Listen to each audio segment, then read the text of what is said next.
Corona virus क्या यह वही महामारी है जिसके बारे में बड़े बड़े भविष्य वक्ताओं ने भविष्यवाणी कर कहा है कि 20वीं सदी में एक ऐसी महामारी फैलेगी जिसमें बहुत सारे लोग बेमौत मारे जाएंगे। जग जाहिर है कि कोरोना वायरस ने चीन से निकलकर पूरे विश्व पर मौत का कहर बरपा रखा है। WHO के मुताबिक अभी तक 45,693 मौतें और 90,306 व्यक्ति इस जानलेवा बीमारी के शिकार हो चुके हैं। लेकिन दोस्तों, ऐसे में राहत भरी खबर ये है कि इन भविष्य वक्ताओं ने ही मौत से बचने के लिए सटीक रास्ते बताए हैं। तो चलिए देर न करते हुए खंगालते हैं इन भविष्य वक्ताओं की भविष्यवाणियाँ। जय गुरुदेव पंथ के संस्थापक संत तुलसीदास जी की भविष्यवाणी।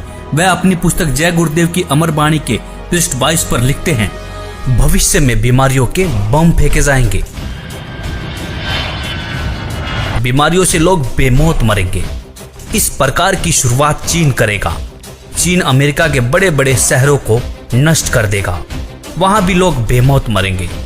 अमेरिका, चीन तथा रूस और चीन में आपसी युद्ध होगा। चीन में भी भारी संख्या में लोग मरेंगे। चीन की बची आबादी को भारत शरण देगा। आगे चलकर गृह युद्ध छिड़ जाएगा, तब जान बचाना मुश्किल हो जाएगा।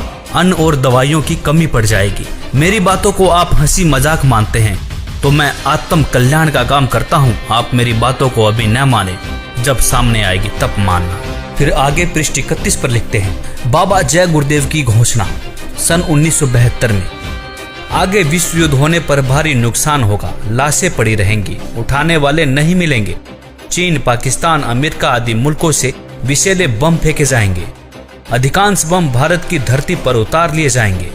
कीटाणु बम फेंके जाने पर बेगुनाह इंसान, जानवर, पक्षी आदि सब मरने लगेंगे। तो भारत का एक फकीर ऐसी जबरदस्त उल्टी आंधी चलाएगा कि उसमें हाथी भी उड़ता नजर आएगा। तेज हवाएं सभी कीड़ों को उड़ाकर वहां से ले जाएंगी। जहां से बम फेंके गए होंगे वहां फिर उस मुल्क के लोगों का सफाया हो जाएगा। दोस्तों, यहाँ पर इस भविष्यवाणी में जय गुरुदेव जी ने एक फकीर के बारे में भविष्यवाणी की है। उन्होंने कहा है कि एक ऐसा भारत का फकीर, एक ऐसा संत उल्टी आंधी चलाएगा जिसमें तेज हवाएं बहेंगी। जितने भी बम फेंके जाएंगे वह सारे उनकी धरती पर चले जाएंगे और वहां के लोगों का सफाया हो जाएगा। तो दोस्तों, देखना यह है कि वास्तव में वह फकीर कौन है। संत तुलसीदास जी ने इसी पुस्तक के पृष्ठ 59 पर 1971 में भविष्यवाणी करते हुए कहा था कि वह महापुरुष जो भारत को विश्व विजेता और विश्व गुरु बनाएगा, जिसकी एक भाषा होगी और एक झंडा होगा, वह भारत के एक छोटे से गांव में जन्म ले चुका है। संत रविदास, 16वीं सदी के विख्यात व चमत्कारी संत रविदास। दोस्तों, संत रविदास जी की भविष्यवाणियों से तो ऐसा प्रतीत होता है कि मानो संत रविदास जी ने 16वीं सदी में ही इस कोहराम के बारे में जान लिया था। उन्होंने इटली के बारे में बिल्कुल सटीक भविष्यवाणी करते हुए कहा है कि इटली में आने वाले समय में कोहराम मचेगा। दोस्तों, आपको बता दें कि इटली में कोरोना ने मौत का एक ऐसा तांडव मचाया है कि 13,000 से ज्यादा लोग मर चुके हैं और 1,10,000 से ज्यादा लोग संक्रमित हैं। संत रविदास जी लिखते हैं, भारत में अवतारी होगा जो अति विस्मयकारी होगा, ज्ञानी और विज्ञानी होगा, वो अद्भुत सेनानी होगा। जीते जी कई बार मरेगा, सदम वेश में जो विचरेगा। देश बचाने के लिए होगा एक आह्वान, युग परिवर्तन के लिए चले प्रबल तूफान। तीनों ओर से होगा हमला, देश के अंदर द्रोही घपला। सभी तरफ कोहराम मचेगा, कैसे हिंदुस्तान बचेगा। नेता, मंत्री और अधिकारी, जान बचाना होगा भारी। छोड़ सब मैदान भागेंगे, सब अपने अपने घर दुबकेंगे। जिन जिन भारत मात सताई, जिसने इसकी करी लुटाई, ढूंढ ढूंढ कर बदला लेगा, सब हिसाब चुकता कर देगा। चीन अरब की धुरी बनेगी, विध्वंसक ताकत उभरेगी। सभी तरफ संगीन लड़ाई, घाटे में होंगे ईसाई। इटली में कोहराम मचेगा। जी हाँ, जहाँ पर 13,000 से ज्यादा लोग मर चुके हों, उसे कोहराम कहना गलत नहीं होगा। इससे बड़ी क्या त्रासदी हो सकती है। लंदन सागर में डूबेगा, जो तीसरा प्रलयंकारी, जो होगा भारी सहारी। भारत होगा विश्व विजेता, भारत होगा विश्व का नेता। दुनिया का कार्यालय होगा, भारत में न्यायालय होगा। तब सतयुग दर्शन आएगा, संत राज सुख बरसाएगा। सहस्त्र वर्ष तक सतयुग लागे, विश्व गुरु बन भारत जागे। जैसे कि तुलसीदास जी ने एक फकीर, एक संत के बारे में भविष्यवाणी की थी, उसी संत के बारे में भविष्यवाणी यहाँ पर रविदास जी भी कर रहे हैं। कह रहे हैं कि तब सतयुग दर्शन आएगा, संत राज सुख बरसाएगा, सहस्र वर्ष तक सतयुग लागे, विश्व गुरु मन भारत जागे। जैसा कि आपने पढ़ा कि दुनिया का कार्यालय होगा, भारत में न्यायालय होगा। तो न्यायालय से तात्पर्य है ICJ, मतलब इंटरनेशनल कोर्ट ऑफ जस्टिस, जो कि वर्तमान में अमेरिका में है, वह भारत में चला आएगा। तब भारत सभी देशों का प्रतिनिधित्व करेगा और भारत विश्व विजेता और विश्व गुरु बनकर उभरेगा। दोस्तों, यह विश्व विजेता और विश्व गुरु की बात सिर्फ संत रविदास जी नहीं कह रहे, बल्कि दुनिया के बड़े बड़े भविष्यवक्ताओं ने भी इस बात का समर्थन किया है। जैसे कि फ्रांस के नास्ट्रेडमस, न्यू जर्सी की फ्लोरेंस, इंग्लैंड के कीरोने, वेजिलेटिन ने, अमेरिका के जिन डिक्सन व एंडरसन ने, हंगरी के बोरिस्का ने, फ्रांस के डॉक्टर जुल वर्न ने, इजराइल जैसे महान राष्ट्र के प्रो हरार ने तथा नॉर्वे के आनंदचार्य आदि की भविष्यवाणियां भी इस बात का समर्थन करती है कि भारत के एक छोटे गांव से उत्पन्न एक महान संत के द्वारा भारत विश्व विजेता बन जाएगा। भगवान कृष्ण भक्त सूरदास जी की भविष्यवाणी। 1540 ईस्वी में जन्मे सूरदास जी ने आज के समय की परिस्थितियों के बारे में भविष्यवाणी की है। बताया है कि इस महामारी से कैसे बचा जा सकता है। वर्तमान समय के लिए सूरदास जी की भविष्यवाणी। सूरदास जी लिखते हैं, रे मन धीरज क्यों न धरे, संवत 2000 के ऊपर ऐसा जोग परे, पूरब पश्चिम उत्तर दक्षिण 34 काल फिरे, अकाल मृत्यु जग माही व्यापे, प्रजा बहुत मरे। स्वर्ण फूल वन पृथ्वी फूले, धर्म की बेल बढ़े, सहस्र वर्ष लगी सतयुग व्यापे, सुख की दया फिरे। काल जाल से वही बचेगा जो गुरु का ध्यान धरे, सूरदास जी हरि की लीला ठारे नहीं टरे। यहाँ पर सूरदास जी साफ साफ शब्दों में कह रहे हैं कि काल जाल से वही बचेगा जो गुरु का ध्यान धरे। तो दोस्तों, सूरदास जी यहाँ पर विज्ञान को भी चुनौती दे रहे हैं। वैज्ञानिक पावर से नहीं, आध्यात्मिक शक्ति से बचाव हो सकता है। तो कहा भी जाता है कि भगवान से विज्ञान है, विज्ञान से भगवान नहीं है। भविष्यवाणियां देखने के बाद अब बारी आती है कि इस गंभीर समस्या से, मौत जैसे काल से कैसे बचा जा सके। यहाँ पर सूरदास जी कहते हैं कि जो गुरु की शरण में जाकर भक्ति करेगा, काल जाल से बच सकता है। तो इस भविष्यवाणी की सच्चाई को परखने के लिए हमने भारत के प्रसिद्ध गुरुओं की विचारधारा को खोजना शुरू किया तो पाया कि लगभग सभी बड़े बड़े तिलकधारी, कथावाचक, मंडलेश्वर व महामंडलेश्वर, धर्म की रक्षा करने वाले धर्म गुरु अपने भगवानों से विश्वास खोए हुए वैज्ञानिक टिप्स देते हुए नजर आए। किसी धर्म गुरु को अपने इष्ट देव पर भरोसा ही नहीं देखने को मिला। लेकिन ऐसे में हमें संत रामपाल जी की विचारधारा मिली। उन्होंने अपने प्रभु के प्रति विश्वास से लबालब वेदों के प्रमाण दिखाए और कहा कि यदि आप किसी भी बीमारी या मौत से बचना चाहते हैं तो परमेश्वर की शास्त्र अनुकूल साधना करें। परमेश्वर आपकी मृत्यु क्या, आपकी आयु को 100 वर्ष तक बढ़ा सकता है।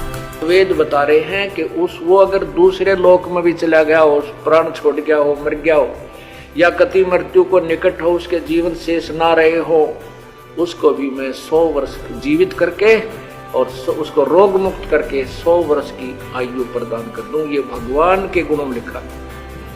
आप कैसा भी रोग हो, परमात्मा से बड़ा कोई वैद्य नहीं है। परमात्मा ने इस मिट्टी के शरीर को चला रखा है।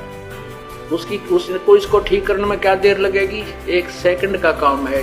फ्रिक्शन ऑफ सेकंड में ये स्वस्थ कर सकता है। और ये जो हमारा विरोध किया करते हैं, हम समाचार पत्रों में लिखते थे कि उसको ऐसे ठीक हो गया, उसको ऐसे ठीक हो गया, तो ये उत्तर देते थे अज्ञानी कि हमारा करके दिखाओ, तुम किकर का लटका दे तार बांध रहे थारे क्यों करो, कनेक्शन दो परमात्मा का ना हो तो फिर हमें बताओ। विनम्र होकर के विधिवत साधना करो परमेश्वर की। जो भगवान के गुणों में लिखा वो नहीं मिलेंगे तो फिर अब साधना करने का लाभ क्या? तो पुण्यात्माओं, यहां ना जाने बिना गिनती के इतने दुख दूर हुए, कैंसर तक और ब्रेन ट्यूमर तक, जिनके ऑपरेशन निर्धारित कर दिए गए थे और कोई गारंटी नहीं। डॉक्टर बताते थे कि इस ऑपरेशन का कोई सफलता का कोई गारंटी नहीं है और ये पीड़ा कुछ समय के लिए बंद हो सकती है। ऐसे यहाँ बगैर किसी ऑपरेशन के परमात्मा की कृपा से, भगवान की रजा से, उस प्रभु की शक्ति से दूर हो गए, वो ठीक हो गए, वो रोग नष्ट होगा। इसी का प्रमाण आपको ऋग्वेद दे रहा है कि परमात्मा पूर्ण ब्रह्म पूर्ण परमात्मा की साधना करने वाले की भगवान उसकी मृत्यु भी आ गई हो, उसके सांस भी शेष ना रह रहे और वो मर भी गया हो, उसको भी जीवित कर सकता है। ये देखिएगा ऋग्वेद, ये देखिए नीचे ऋग्वेद भाष्यम और दशम मंडलम, और यहाँ देखिएगा 161 नंबर सूक्त है जिसको अब यहाँ इसके 2 नंबर, ये संस्कृत है 2 नंबर मंत्र की। इसमें क्या अनुवाद किया है, इस संस्कृत का अनुवाद इन्होंने किया है, यदि रोगी की अक्षीण आयु हो गई हो, यदि वह इस लोक से चला गया, अर्थात मर गया हो, चला गया है, इस लोक से चला गया है, ये संस्कृत आगे हिंदी। और यदि वह मृत्यु के पास गया हुआ है तो भी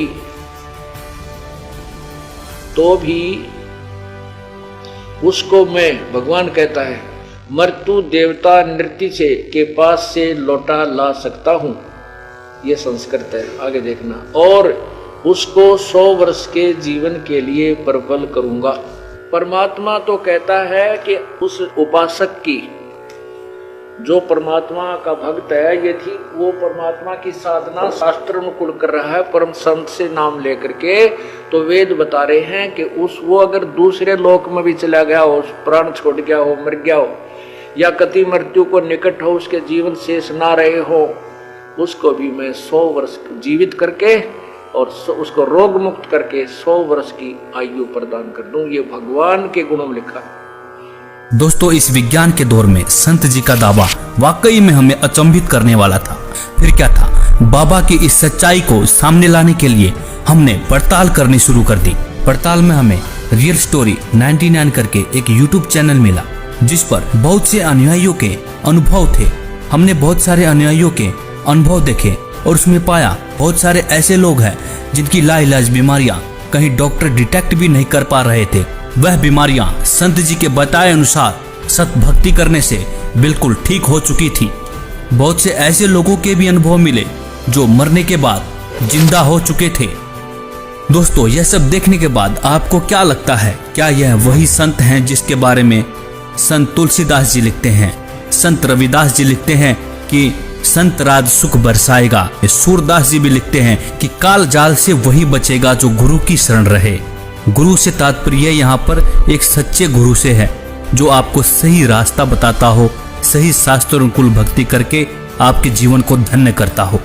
नकली गुरु की शरण में रहने से मोक्ष संभव नहीं हो सकता।